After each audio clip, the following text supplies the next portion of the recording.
Majburiy matematikada tushayotgan quyidagi savollardan yana bittasini ko'rib o'tamiz. Bu quyidagicha. Quyidagi nuqtalardan qaysi biri mana shu funksiyaga deyapti, tegishli deyapti. Ya'ni funksiyamiz fx barobar -3x + 10 degan funksiyamiz bor ekan. Buni faqat javoblardan tekshirish orqali yechishimiz mumkin. Masalan, bu x ga tegishli, bu esa y degani. Ya'ni mana bu fximiz. 5 qo'ysak -3 chiqishi kerak ekan. Demak, 5 qo'ysak, 5 ni 3 ga ko'paytiradigan bo'lsak -15 + 10 desak natijasi nima bo'ladi? -5 bo'ladi. Demak, bu nima ekan? A javobdan chiqib ketadi. Endi B javobi tekshiradigan bo'lsak, x ga o'rniga 4 qo'yishimiz kerak. Fximiz nima chiqishi kerak ekan? 2 chiqishi kerak ekan. Xo'p, demak 4 qo'yamiz. -3 ni 4 ga ko'paytiradigan bo'lsak -12 + 10 desak -12 ga 10 ni qo'ysak nima bo'ladi? -2 bo'ladi. Demak, bu ham javoblardan chiqib ketadi. Endi keyingisi 3 qo'yadigan bo'lsak, -3 qo'yadiganmiz. Mana bu -3 karra 3 degani. -3 3 ga ko'paytirsak, ya'ni mana yozib tushuntirib beraman ozgina qismini. -3 ko'paytirgan 3 + 10 desak, -3 ni 3 ga ko'paytirsak nima bo'ladi? -9 + 10 deganimiz 1 degani. Ya'ni natijasi -5 ekan bu yerda. Bizda esa 1 chiqdi. Demak, bu ham xato. Demak, D javob tekshiramiz. 2 qo'ysak javob to'g'ri chiqishi kerak ekan.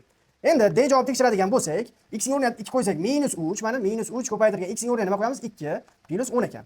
-3 2 ga ko'paytiradigan bo'lsak -6 + nima deyapti? 10. Demak, natijasi nima bo'lyapti? 4. -6 ga 10 ni qo'ysak 4 ekan. Demak, 2 qo'ysak 4 chiqadi rostini. Mana 2 qo'ydik, natijasi nima bo'lyapti? 4. Demak, javobimiz nima ekan? D javob ekan. Bu funksiyalardan foydalanishda qarayman. X ning o'rniga keltirib mana qiymat qo'yamiz, natijasi -3 chiqishi kerak. To'g'ri bo'ladi agar. Agar -3 dan boshqa son chiqadigan bo'lsa, demak xato. 4 qo'yadigan bo'lsak, natijasi 2 bo'lishi kerak edi. Afsuski, buni ham tekshirdik, xato.